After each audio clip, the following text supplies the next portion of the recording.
Hey, Friendo, Steve here. And Larson. And welcome back to Steve and Larson's Pro Wrestling Podcast, ruining pro wrestling podcasting since 2014. On today's episode, a bevy of news from the weekend, including results from TNA Slammiversary, their largest attended show in company history. Now they've been going strong for 23 years. Sorry. Haven't necessarily been going strong for all 23 years. I mean, they've been around for 23 years, yeah. They've existed for 23 years. They've defied the odds and continued to persist for 23 years. You might say that they were able to persist against all odds because that's the names of one of their shows. At this point, it seems like TNA is bound for glory. Also, we've got a Kevin Owens injury update, and we're going to answer a bunch of your questions to pad out the episode. But first, Larson, let's talk about this. Will we see Brock Lesnar back under the TKO umbrella, either for WWE or UFC? I see you shaking your head nay. Sounds like you've got some news on the topic. Yeah, it doesn't seem like it's going to happen. Of course, he has been WWE programming since he was implicated in Janelle Grant's lawsuit against Vince McMahon, John Laurinaitis, and the WWE. But according to former UFC champion Daniel Cormier, Brock has been banned by TKO. That's what he said on Demetrius Johnson's Mighty YouTube show. These transcripts come to you from WrestlingNews.co. Quote, I mean, Brock is on the banned list right now. Dude, Brock got into so much trouble. Apparently he looks off screen and says he knows. You know what Brock did. And I ain't telling you on air what Brock did. We'll get in so much trouble. All right. So as you said, he was implicated in the lawsuit filed by Janelle Grant. The Wall Street Journal had, I believe, if I'm not mistaken, didn't the Wall Street Journal confirm that one of the names that they had referred to as a former UFC guy or something was Brock Lesnar? I thought somebody had confirmed that that's, Well, the details in the lawsuit just... Oh, does it flat out name him by name? No, it doesn't. It doesn't. He's not named in the lawsuit, but the details and the timeline matches up. Yeah, right. It just, yeah, okay. Yeah. So everybody, the big question is that specifically what he's referring to? Because that's not, regardless of who that guy off screen that he was pointing to, I wonder if it's the same guy Goldberg kept on looking at in his interview, whoever this mysterious person is. Is it stuff that only that person knows, or is it just Daniel, everybody, we all read the unfortunate account of the lawsuit. We all kind of know what that is, or is there something else going on here that we don't know? Yeah, that's the question. I don't have an answer for that. In any event, we're not going to see Brock on WWE television, at the least for a long time. Might not see him again ever. It doesn't seem likely. I mean, I've gotten my fill of Brock Lesnar on WWE television, so if he never shows up again, I won't complain about it. Yeah, I won't be sad. I mean, nope. That's not to say I haven't been, full disclosure, I've been entertained by various things that Brock has done in the past. I think the funny thing, and this is just for speaking for myself, the funny thing for me is, man, I like to think of WWE as pro wrestling in general as a big collective, collaborative effort. It's nice to hear. For the most part, most of the reports and interviews that have come out about Triple H is that he appreciates a good collaboration. Hey, CM Punk, you're not happy with something that I wrote for you or that was written for you. Come on over here. We'll talk about it and see if we can get on the same page. And that seems to be kind of, his MO. It's hey, let's get on the same page, as opposed to what we had before with Vince, where it was just you do this. I feel making fun of this thing, so you're going to now do that. And it's people are just left wondering, who the hell is my character even supposed to be at this point? And that's, we've talked about, that's sort of the biggest change in Triple H coming over from Vince McMahon. Triple H works with talent to find their characters, and then there's none of that random shit that happens that makes them, the performers confused about who their character is and what their motivations are. Yeah. Seemingly the one guy who could actually just sort of come in and do whatever he wanted, besides Shane McMahon that one year at the Rumble, was Brock Lesnar, who, was just, hey, we're going to do this match here. And then Brock just, whatever you want to do, I guess, is how it's going to go down. I mean, that's just what we've always kind of heard from that. Yeah. That he had a large hand in whatever he did. And it's like that aspect of things. It's like this is such an apples and oranges comparison. But I was listening to this little video that was on YouTube. One of the actors, and I know you would recognize him. I think his name is Steven Tobolowsky. You would know who he is. He was in Deadwood. He played kind of the smarmy Yankton guy. He's been in a million things, though. And he was in a Steven Seagal movie back in like 1991. Wow. I forget which one. It was the one with Keenen Ivory Wayans. Yeah, I don't know what that one is. Okay. And so there was a scene, and it was the very first thing they filmed. And it was supposed to be towards the beginning of the movie. And the actor is talking about working with Seagal. That's the thing. Yeah. And he was saying that, this movie is just rife with violence. The script calls for just tons of, the body count was huge.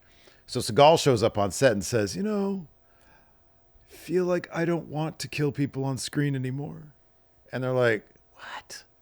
And so like they filmed this scene with this actor where like he shot him like right here, and then they brought him in for ADR to like moan like he's still alive or something, like, you got me, you son of a bitch. Yeah, so like that just Steven Seagal would just show up, and I guess if he didn't want to kill people in a movie with a script which had just tons of death in it, you'd have to work around it. Yeah. And like Brock Lesnar's kind of the same. It's like, well, he comes in, well, you have an idea for something. Well, Brock really doesn't want to do that. That's, kind of like the feel. And it's like, I don't like watching my shit knowing that like, one of the players involved is just sort of dictating things the way he sees it, as opposed to the person with the vision, Larson. You would like, regardless of the endeavor, whoever had the creative vision for the project, be able to see their vision through. Mm-hmm. Yeah, exactly. And not have it be torpedoed by the whims of somebody else. The Glimmer Man. It was the Glimmer Man. Oh, okay. Yeah, I know that one. Yeah. And that's different than collaboration. If the director, whoever the creative head of something is working with their cast, and their aims are all in the same direction, that's something else. Mm-hmm. But yeah. Like a cast, a director. All right, we're all on board with this project. We see the vision. We appreciate this vision. Now one person drop in and be like, nah, I'm not doing this. We're going to change this whole thing. Yeah. Steven Seagal.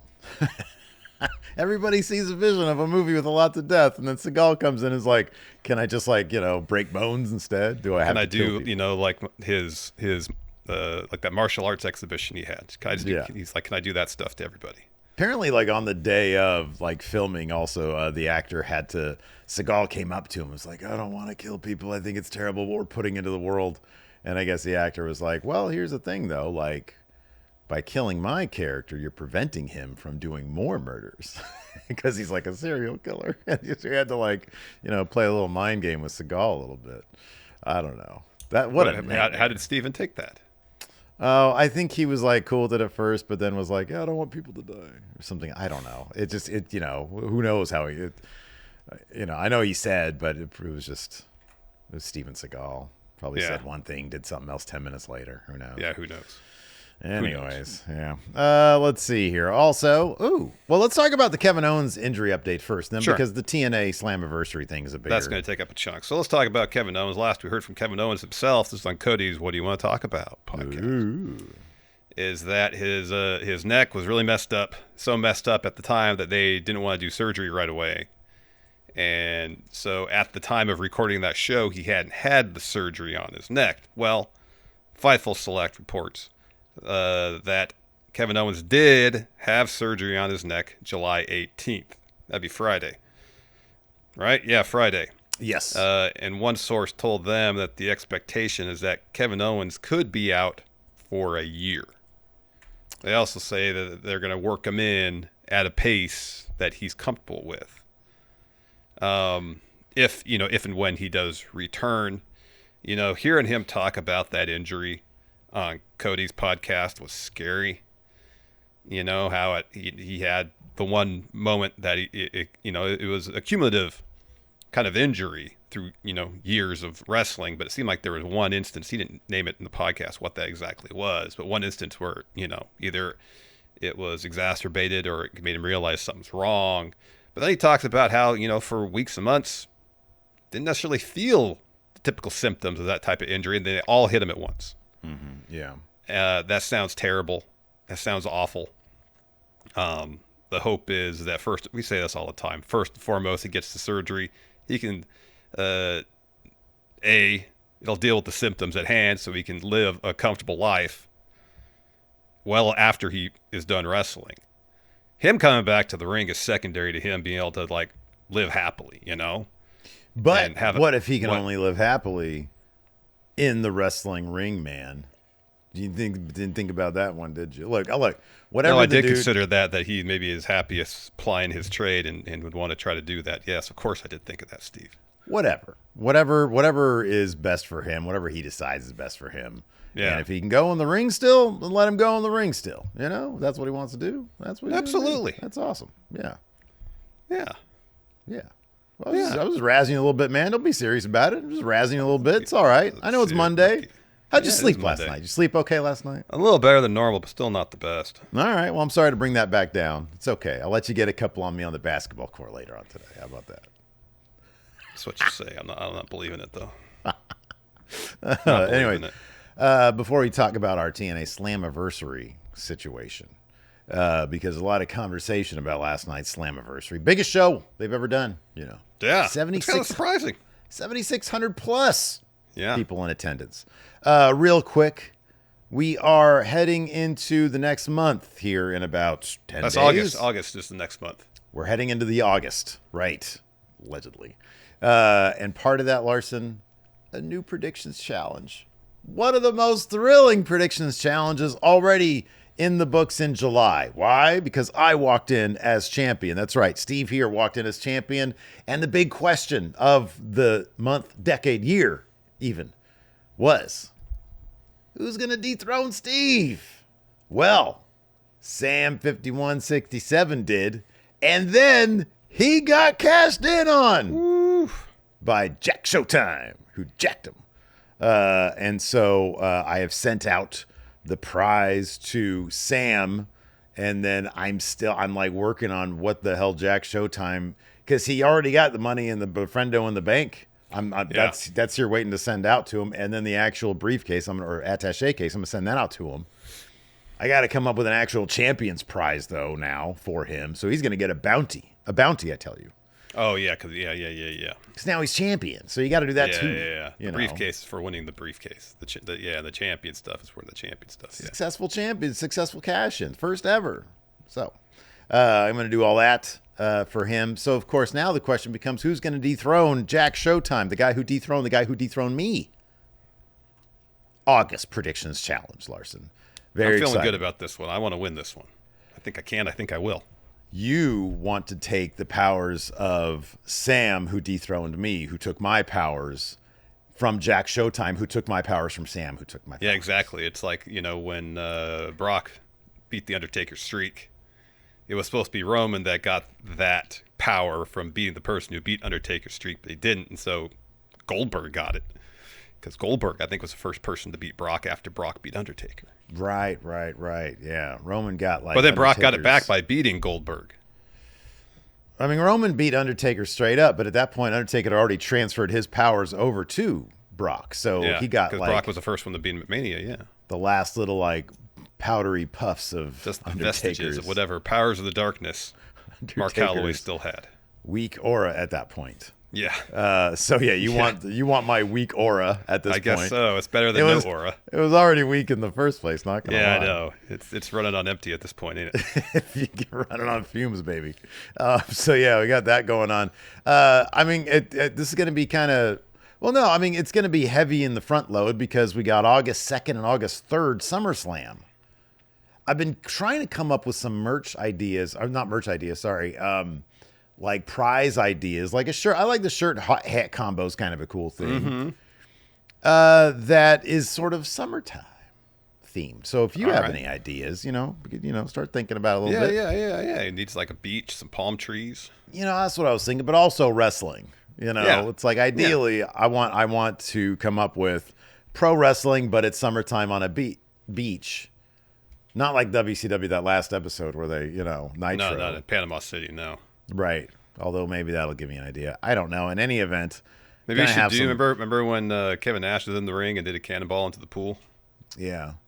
That was spring break, though. That was a spring break episode they did. Yeah. Not really summertime yet. No. So yeah, we'll come up with an idea for a prize, and then of course because it's not just August 2nd and 3rd, we've got August 24th, and then August 31st, Clash in Paris also. Yep, It's a massive month this August. There's 31 days in it. That's like the most you can have in a month. That's factually accurate, yeah. Right? Correct me on that. Is that right? Wouldn't it have been crazy if rather than for the leap year, an extra day in February, if they'd done an extra day in a month that already has 31 days in it? Be the 32nd. I know. That'd be wild. It would be. It wouldn't, though, because that's how they always would have done it before we were born. What if they just changed it? But they're like, all right, we're going to change it now. Oh, if they change it now, it would be wild. Like every 4 years, the extra day goes to the next month. It's going to be like how, like, like, yeah, I'm not going to get the stadium passed. The stadium deal, I'm not going to let it through unless you change your football name back to a racist name. I'm not going to let the stadium deal pass unless you add that February day, you add it to August. What if it's like next one is February 2028, right? Yeah. And then in 2032, it's in March. 2036, April. Oh, man. Like, is there a scientific basis why it's in February? It has to be because it's got the fewest number of days. I would think so. Yeah, because like the 32nd is just a weird thing. But maybe there is like, because every 38 years it would add an extra microsecond to the sun's rotation or some shit like that. I know. I know. It's all because when, whatever the calendar was made, they were a quarter day off in their measurements. Yeah, it's wild that long ago they were able to like figure all that shit out. Get it down within 6 hours, I know. Wild. I know. So yeah, the Big Predictions Challenge. Of course. Friendo right here. You click on join at youtube.com/Steven Larson, or you go to patreon.com/Steven Larson. Click on the Friendo Club setup right there. All our old bonus episodes, which I got an idea. I got an idea for a new bonus situation that I want to run past you. And then, so we got that going on. And then, also right now, if you just want to check it out, patreon.com/Steven Larson, the pinned post. Oh, it's the Hall of Champions, right? It's the Hall of Champions. Everything's updated, including Sam5167, who sent 2 pictures of his dog. And he said, use either one. I don't know what you want to do. I used both. This is my favorite. I know you probably, I see the look on your face. You're probably loading it up right now. Yeah, I'm going to take a look at it. But this is great. This is Sam's Hall of Champions picture. You can get your own Hall of Champions picture if you win predictions. Because, look, it's got his dog right here. It's actually the same dog. I just sort of blended the 2 pictures together. And in one, he's carrying the Big Blue Friendo Club Predictions Championship. And the other one, he's sort of throwing it up in the air like dogs tend to do sometimes. So there's Sam's amazing dog. It's almost like a split diopter deal you did with that. Right. We talk about split diopter quite a bit here on the show. And in text message, we're obsessed with it. But yeah, everybody, the most specific one that we've done so far, though, by far, if you go up a couple entries to Fear and Loathing, I think, second win or something like that for WrestleMania? Third. I think it's third.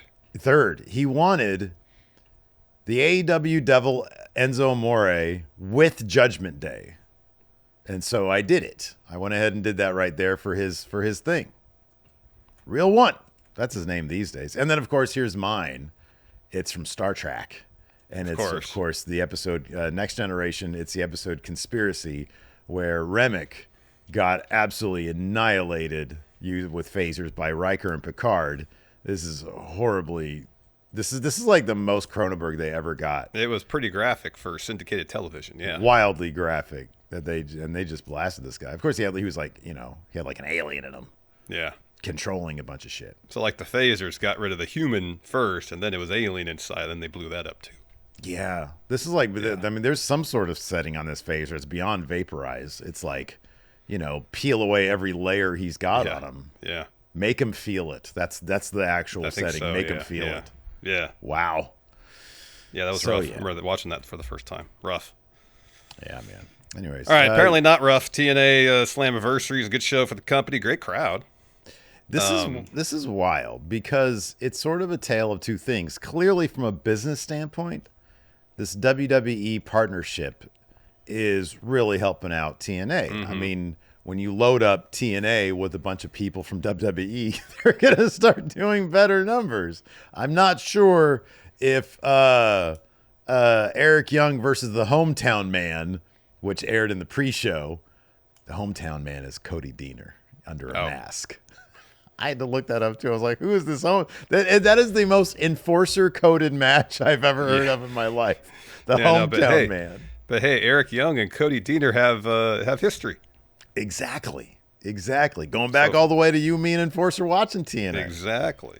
But no, you got Trick Williams retaining the TNA title there in the main event. You've got JC Jane, now the first person ever to hold the WWE and TNA title at the same time, which is nuts. Yeah, that was surprising. And so, I've seen a lot of criticism. I think, if I'm not mistaken, then Trick Williams retained the TNA World Championship too, as I stated about 2 minutes ago. Oh, sorry, It's all good. I know you got a lot going on right now. But I noticed this graphic here. This is from Cage Match. Slammiversary currently has a rating of 2.17 because I think they're review bombing it or something, or rating bombing it because they're so upset that all the NXT people winning titles. There's obviously a story playing out here where NXT is positioned as the heel promotion as it relates to TNA.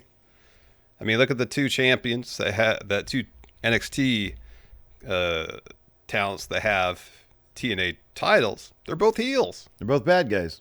They're both heels. So, this is the story that's playing out. And maybe there was a point where they thought about, all right, Joe Hendry will beat Trick Williams at Slammiversary. But once Santana got added to the match, I'm like, I don't know. It seems like both parties are happy with how things are going.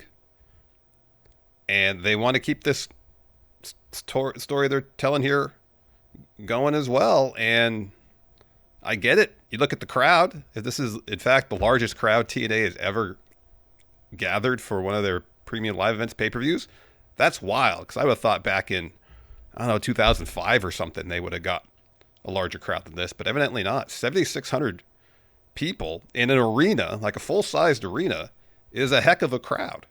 I was surprised at that as well. I know I had looked this number up before. No. You know what number I had looked up before, and I don't know what it is. But most their biggest buy rate on a pay-per-view. Oh, yeah.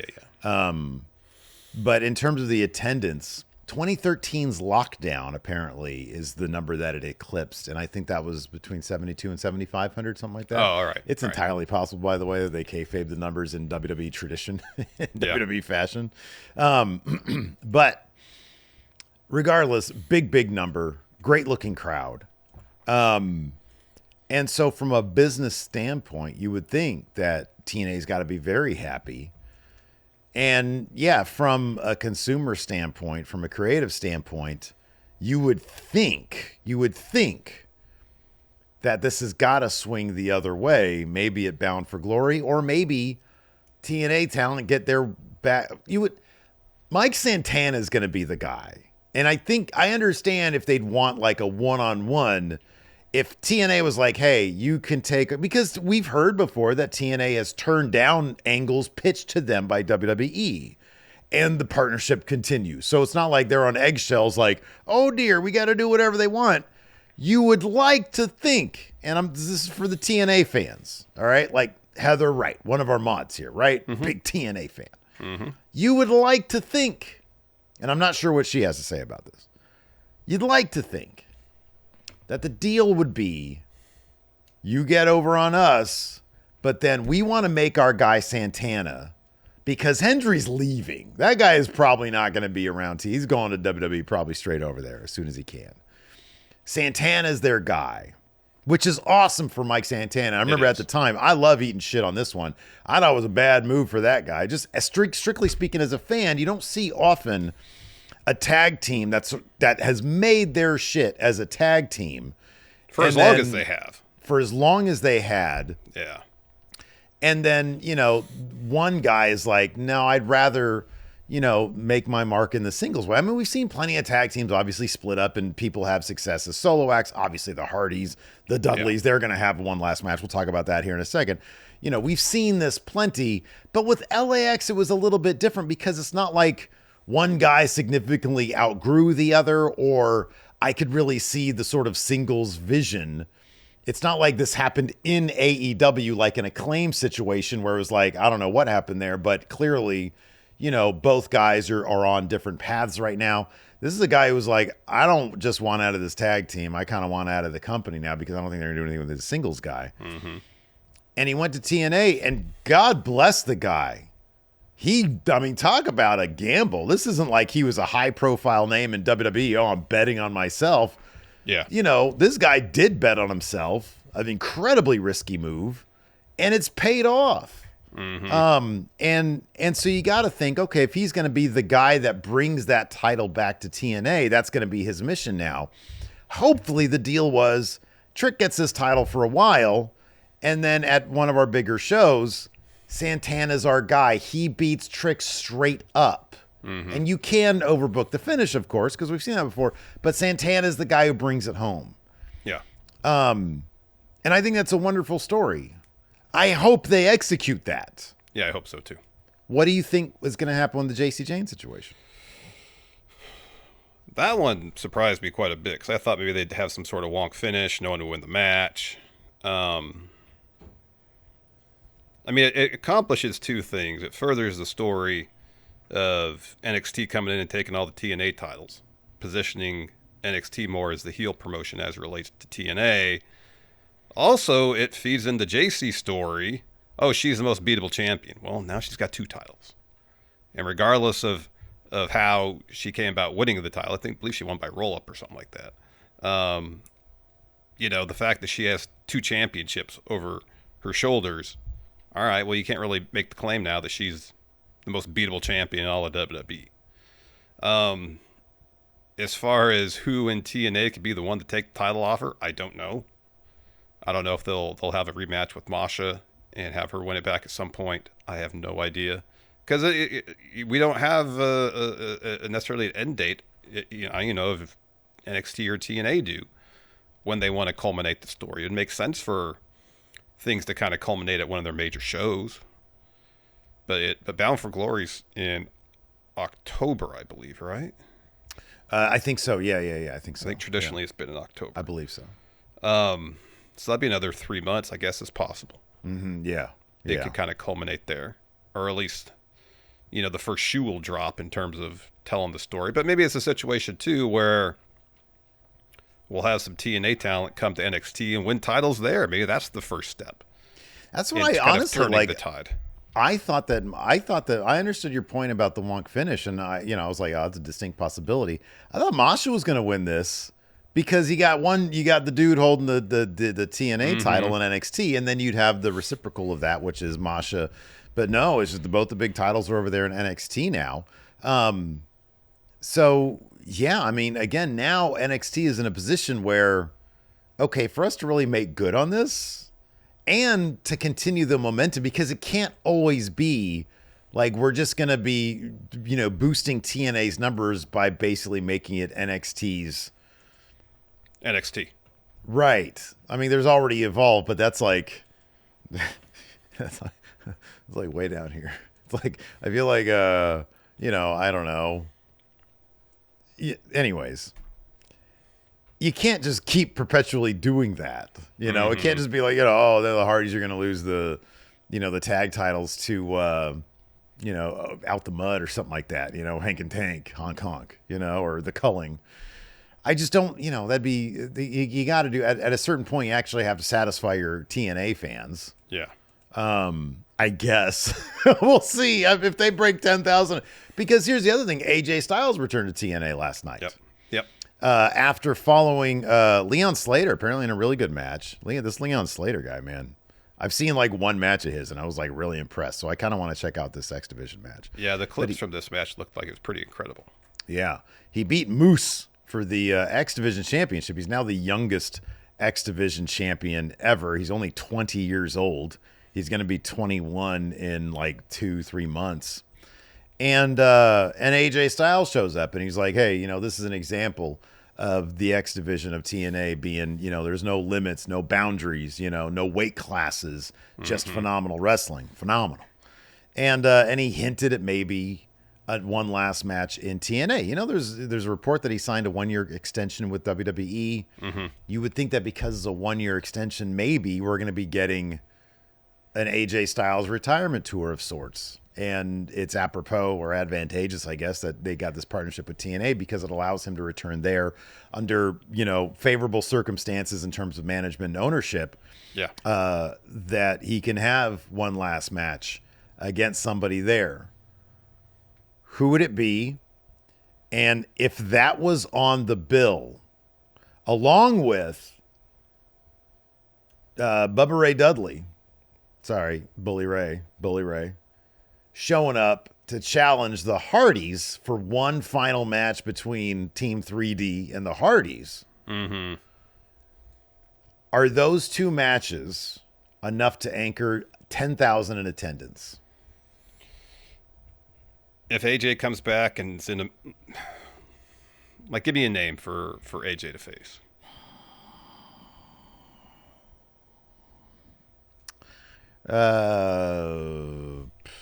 He could, if they extended the NXT TNA stuff, he could give the rub to Santana. Yeah. In what would be a really good match. And that would, you want to make Santana, that would really help. That would really help. There's, Leon Slater. You could do something like that. One name that popped in my head because they go way back is Frankie Kazarian. Yeah, you could do that. Is Kazarian still with them? Yeah. He is. Okay. He was on commentary for, I think, the main event. You could do Moose. You could do Moose versus AJ. That'd be a good match. So, yeah, there are options. You can Mustafa Ali, who won against Cedric Alexander. There was a nasty spill with Mustafa Ali. Apparently he's all right, though. He did a suicide dive. He's fine. But yeah. And it was just like he kind of landed right on his forehead. So he claimed on Twitter that the problem was because people were blasting his Secret Service out there for not catching him. But apparently he was supposed to be a normal suicide dive into Cedric. And he said, I just sort of slipped off Cedric or I bounced off him or whatever. And he landed weird. And if you look back at it, it's like, oh, yeah, that does kind of make sense. Yeah. But yeah, Mustafa Ali versus AJ Styles? It'd be fantastic, man. Bro, come on. That'd be fantastic. That'd be great. That'd be awesome. So yeah, it'd be, if that's what they're going to do, if they're going to really, that's at the end of the day, you want that business, you want the business coming in. And so, but they still do have to respect that TNA crowd and make the perception not so much that this is a one-sided affair. Yeah. And at some point that title's got to go back from JC Jane to, TNA and Trick also.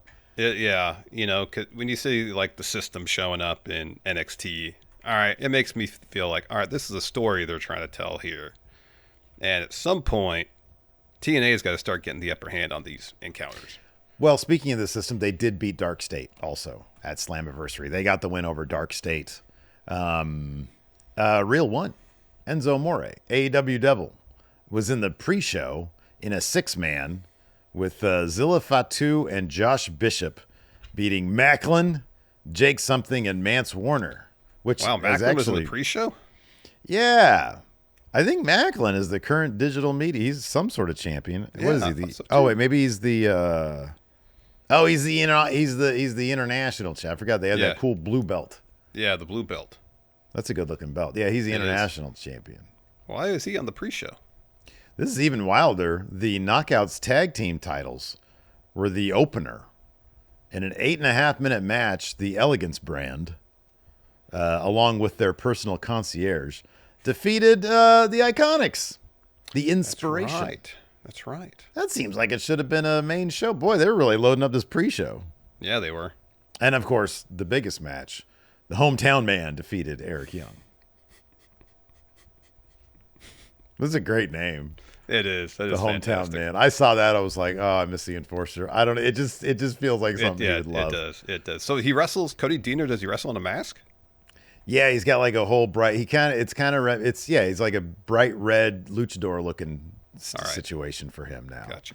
I have no idea how long. Like if this is the first time he's wrestled like this, if this is the 15th time he's wrestled like this, don't know. No I've clue. watched TNA in a while, so no clue exactly. But and then the Hardys got those tag titles back off of the Nemeths, and then the Rascals were also involved, and First Class. Yeah, it was a ladder situation. I saw AJ Francis not only did a moonsault off of a ladder. There was off the ladder, through the ladder was rough. Oof, there was this dude looks like he came so close to having like his leg just annihilated because he did the big landing, but he landed on a ladder, and then he like his nutted feet himself went between the rungs, so he actually like landed as he was falling over to his left. His feet went through. I don't know how he didn't just completely. I don't know. Destroy everything below his waist. I know. But thankfully it seems like he's okay. So that's a good situation for him because that could be pretty gnarly. That could be pretty. Good, So I mean it's good news for TNA. For TNA fans, I know you're probably on edge right now. Oh, these NXT people have our shit. But hopefully, like you said, this is part of a story where they're gonna get it back. I think if nothing else, fans of TNA wrestling should take some solace in knowing that this company has got the largest crowd it ever had for a live show. 20 plus years into its existence, after years of struggling to have like basically anybody attend their shows. This is a massive step in the right direction. And while right now it might be kind of maybe like the Empire Strikes Back phase of the story with NXT, watching it, at least the NXT side of things, it seems clear this is an unfolding story. I might have to eat crow on that one, but that seems to be the case. And like we say all the time, the more thriving wrestling companies there are, the better it is for wrestlers. Mm-hmm. Yeah. So there's a lot of good to be gleaned, even if people might not necessarily appreciate the creative direction at this time. Mm-hmm. Yeah, I don't disagree with that. Would you like to answer some questions? Let's answer some questions. Oh, wait, hold on. There's the other thing I didn't bring up. I saw the look on your face when I mentioned we're getting the final Hardys versus Dudley's match. Well, it's whenever you mentioned Bully Ray. Oh, dude, come on. Get out of here with it. I know he's your dude and all, but... It should be, your reaction should be, yeah, exactly. Come on, it's Bully Ray. Come on. This guy's great. They're having one last match. Yeah. What are your thoughts on that? What can they do? I mean, the Hardys bizarrely can still go. Yeah. I mean, I guess the question mark is I don't think Devon's wrestled in a while. Certainly not consistently. Yeah, right. Let me see when his last match was. I would assume they all wouldn't have agreed to this unless they were pretty confident that they could deliver. I'm assuming they wouldn't have agreed to this unless they knew they were getting a fat paycheck, is what you're saying. Well, that's part of it, too. Given, the legacy of their previous matches. Somebody who's like, hey, Steve, we'll give you a couple $100,000 to come do a match. Okay. All right. Headlock. No bumps. No bumps. No bumps. I'm above the age of bumping, okay? Yeah. So whatever you want to do, we can do. No bumps for this guy. Did you find out when Devon... Yeah, Devon last wrestled. He had 2 matches in 2024. All right. One was at a tribute show where he did team up with Bully Ray. And then he had a match at IWC Superstar Showdown 5. Mm-hmm. Where he teamed with, again, Bully Ray. And so Team 3D and Elijah beat Kanan Christopher, Derek Dillinger, and Wes Barkley. What a great names. And then Devon that match in Impact in 2023, too. Yeah. And that was the big gap right there between 2016 and 2023. Yeah, 7-year gap, pretty much. So maybe he's still in, go mode right now, and he's looking to wind that down.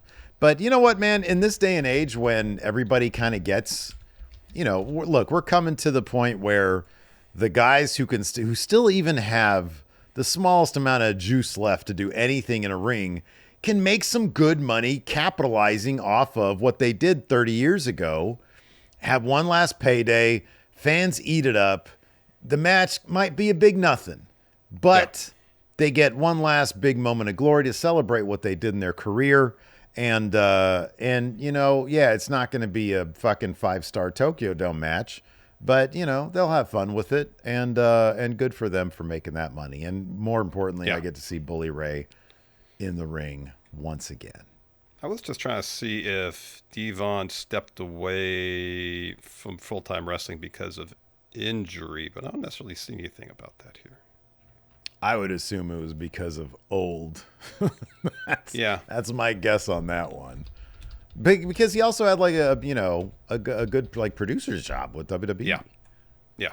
So it's like, why would you? Especially like these days, it just seems like now companies are more likely to be like, hey, we find value in the big nostalgic bug retirement match thing. We literally just saw it with Goldberg, and everybody, including Goldberg, seemingly very happy with all that.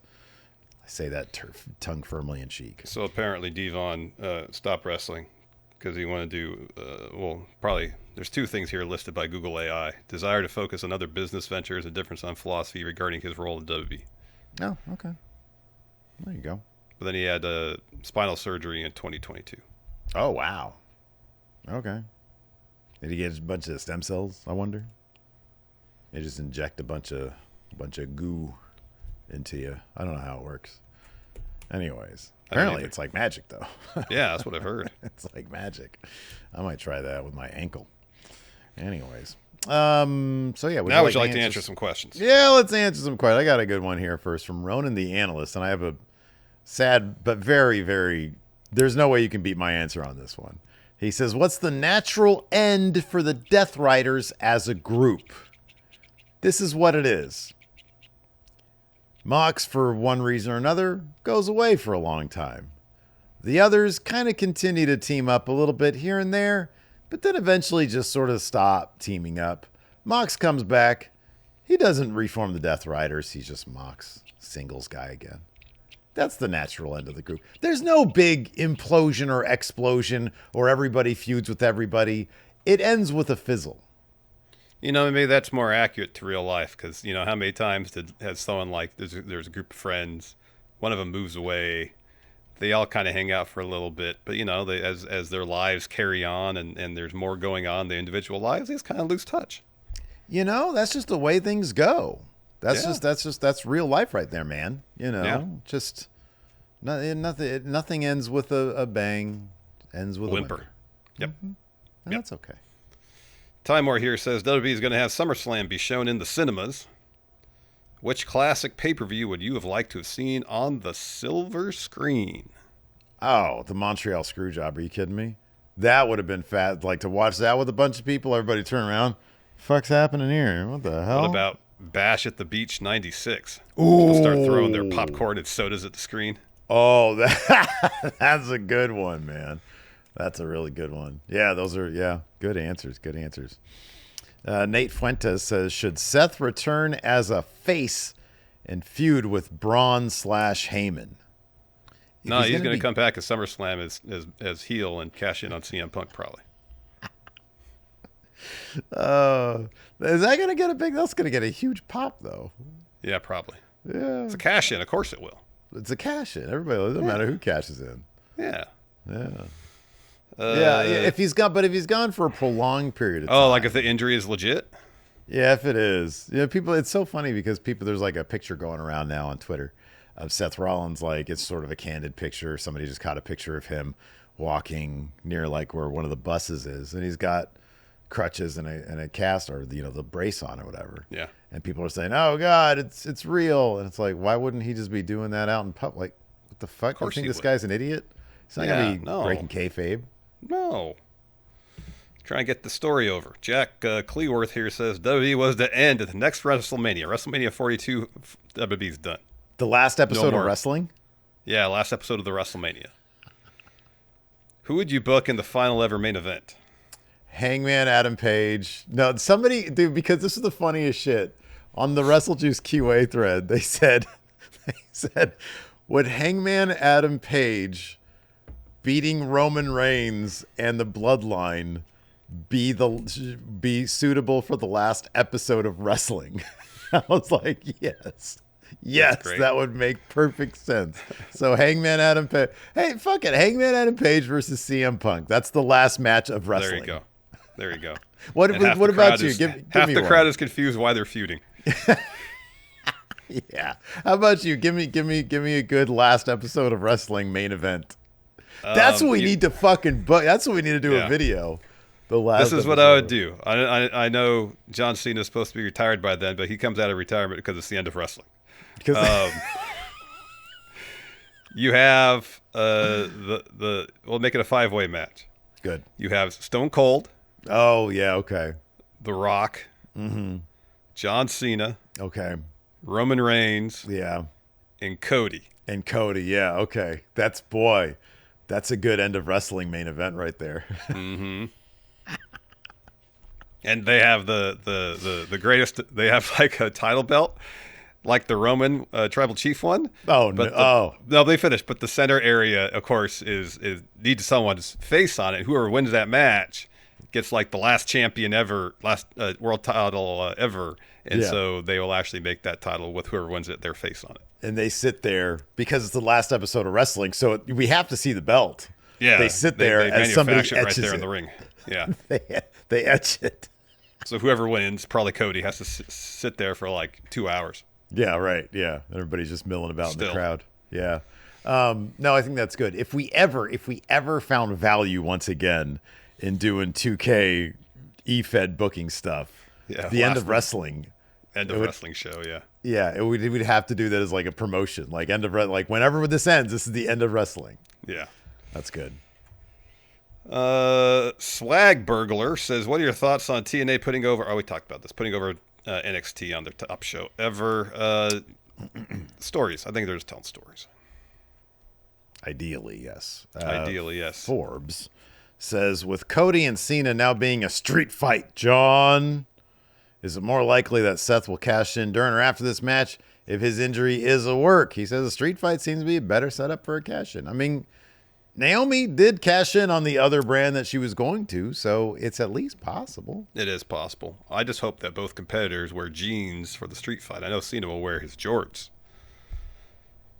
I've never seen Cody in jeans. It's either the suit or like his workout gear. Yeah, he never wears jeans. Ideally, it'll be like jeans with the cowboy boots over the jeans. Oh, yeah. You know, my dad's from Texas. My brother's from Texas. Yeah. I think, it would not, that wouldn't shock me. I mean, I think the fact that he's in a thing with CM Punk, I think it probably makes more sense for him to cash in on Punk. It does. But yeah, I don't know. Either way, either one works. If he wants all the belts, he does that. Braun does the other one, maybe. Dave Matushek says, with JC Jane now a dual champ, do you think that the partnership? Oh, we already talked about this, David, at length. Jack Napier here says, I attended Slammiversary last night. It was the most fun I've had at a wrestling show. Which live wrestling event did you have the most fun at? Probably night 2 of New Japan's first shows in Long Beach, where we were second row right on the aisle. Yeah. Sorry, right on the ramp. Yeah. That was a blast. That was a lot of fun. WrestleMania 31 was a lot of fun because, especially we had been laid off a month and 6 weeks earlier. And, I was like, I don't want to go to that. I'm going to sell my ticket. I don't want to go to this. And you convinced me, nah, go. You'll have a good time. And yeah, for that day, it was like, okay, I could not think about all that shit. Yeah. I mean, that would be the case. At that point, I think, they had been like desperate to get us on that, follow-up podcast because they laid off all their talent. So they're like, we need Steven Larson back. Here's stupid money to come do this podcast for an hour a week. And it was like, okay, cool. I guess we'll do it. We got no other options. We'll do it, sure. So, things would settle down a little bit. But it was nice to get away, and it was just a really good, like, taking the train into town. You get off just at the stadium, stroll on in. We have great tickets there. Yeah. Lower bowl, it was you and Hilton. It was awesome. That was a really fun time. But yeah, we've had, It was. All In was the first All In was awesome. Yeah, It was amazing. The whole weekend Especially, was great. there wasn't a star cast at that. That started with AEW, right? Didn't No, they're the first Starcast. was that the first star Yeah. cast? That was so much fun. Yeah, that whole weekend was awesome. That was a lot of fun. And then, of course, I think we also did a meetup where we got stiffed with the bill at Buffalo Wild Wings. Yeah. A couple of friendos came, ate, and left. Yeah. And they were like, here. I was like, the fuck? This wasn't us? Like, this isn't a sanctioned thing. This is just show up. So go call the cops on them. But I think we just ended up paying for it because it wasn't that much. We just paid the bill. So you're welcome, people from 2018. Let's see. Jacob Underwood says, in light of your conversation on the podcast last week about Goldberg, has your opinion of the Gunther J booking changed? Did they make the right decision giving the belt back to Gunther just for Goldberg? Dude, I'm not convinced that the only reason they put it back on Gunther was to do the Goldberg thing. Because they could have done, like Goldberg himself said, I've had a million world title shots. Really, like, what is this? Like, did it really add all that much to it? No. If anything, it would have added more doubt who was winning if the world title wasn't involved. Yeah, so I don't know that was done specifically, exclusively for that. Yeah. Gunther just fits with that world title, and then to have Punk shove him and Seth going after, they just feel like it just sort of made more long-term sense for Gunther to hold to get that title back. I mean, that's the fuck around title anyway, so why not do that? Rob Christofferson here says, all right, so I need some of that alpha male advice from Steve here. I've got a date this week. We're going to a restaurant, and at the restaurant we chose, sometimes they fuck up the orders. If they fuck up my order, what should I do? There's 3 options here. 1, make a huge scene in the restaurant like a child's temper tantrum. 2, say nothing, but a day or 2 later find some dingy podcast that'll have me on and I talk about it in the most passive-aggressive way possible. 3, do nothing at all. So I like 2 because it's very Goldberg coded. Ariel Helwani's not a dingy podcast, but God, it's so irritating. It's very distracting. Just thinking of him doing this. Yeah. And then looking everywhere but the cameras, like that DDP promo. What was the third option? I like the first one because a child's tantrum is real alpha behavior, as we saw Goldberg on the podcast throwing a child's tantrum. And of course, we know he's an alpha. Why? Because he said so. Well, because he surrounds himself with other alphas. Oh, sorry. That makes you an alpha. What was the third option? Do nothing. Okay. As long as I'm partial to doing nothing, as long as it's not going to, like, if you have any allergies, if you have a peanut allergy and they dump a bunch of peanuts on your plate, that's the problem. But if you're not, if, like, for example, I am not aware of any allergies. I am trying to eat cleaner these days. So if I ordered like a veggie burger and they put a whole stick of butter on it, and they put a whole stick of butter on it, guess what? I'm going to be thinking to myself, man, a real alpha male would just suck this up and eat this thing. I'm going to do that. So I would say this, in all honesty, if you here's the thing. As long as there's no like allergy issues, let's take that off the board. And it's just they maybe the steak showed up a different way than you like it. You just deal with it. You just eat the damn thing. You know why? Because you're there for one reason. You're there to connect with this person. And if you gotta eat a steak that's a little tougher than you'd like, as opposed to, oh, this isn't done well, take it back. Number one, don't tell your date. Unless it's so obvious. If you order a steak and they give you a burger, if you order a steak and they give you a burger, then she might think you're a fucking pushover. In which case you want to be like, yeah, no. But if you're like, oh man, this is a bit tougher than I thought it would be, and she's like, oh, you want to take it back? It's like, that's fine. then she knows that you're a person who probably has your priorities straight, because it's like, Yeah. you're not going to let that get you down. And then you're just sitting there without anything while she's eating. That's a lopsided situation, and it could be awkwardness. She might feel weird for eating. Then you're going to be eating while she's sitting there with no food. Yeah. It's an incongruous situation. It is. So it depends on the severity of the thing. You don't want to look like a pushover. So if they give you a kid's mac and cheese meal and you ordered a manly steak, man, be like, no, I'm not simple. It's like, hey, this is what I ordered, Yeah. So it's like, you want, it's a delicate situation. If they get her order wrong, my suggestion would be, if she might seem a bit on the timid side in terms of like waving somebody down, if she's open to it, if it's like, try to be the guy to wave somebody over, but do not lose your cool. Be polite about it. Be respectful about it. Yes. And let her explain the situation, as opposed to you saying, excuse me, there's a problem with her order. This should have been this. But definitely be the guy that goes, hey, because sometimes they'll respond. This is sad, but it's true. I've noticed this. They'll respond more when it's a dude. Be like, oh, over here. And then just sort of, show that this person has a gripe with their meal, and then let her take over from there. Best advice I got. There you go. So, yeah. Cruz asked, would an L to Jelly Roll help or hurt Drew McIntyre? Will a what? Help or hurt? Oh, an L. Oh, a loss to Jelly Roll? Yeah. What the fuck do you think? It's going to hurt him. In a major way. Yeah, there's two options here. Maybe if booked right, it's neutral at best. In no way, shape, or form could this ever help Drew McIntyre. Nope. I mean, I guess you could make the case that if he came out with a head of steam afterwards, pissed off that he lost the Jelly Roll. Same thing he's been doing for 2 years, though. I know. I'm trying to play devil's advocate here for something. No. I don't have any more questions over here, so whatever you got is what we got. Nate Cruz, we can end on this one. Who's been your biggest surprise so far in 2025? Oh, dude, I don't know. Who has been my biggest surprise?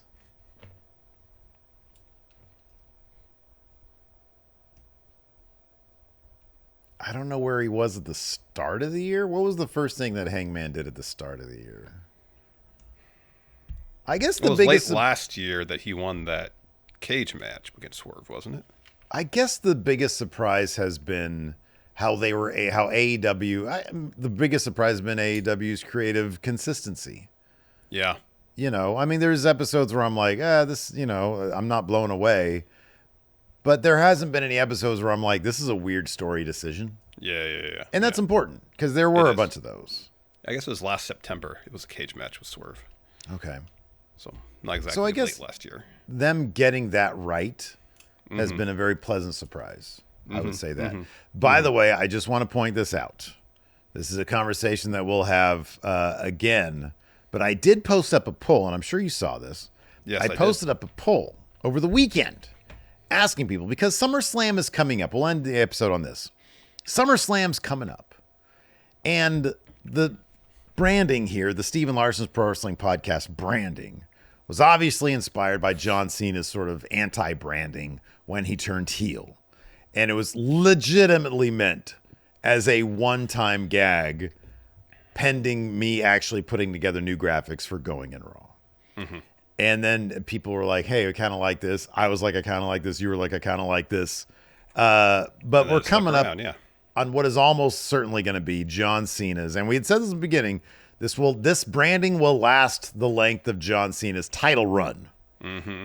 With SummerSlam coming up. And John Cena almost certain to lose his title. And if he doesn't, we won't change anything.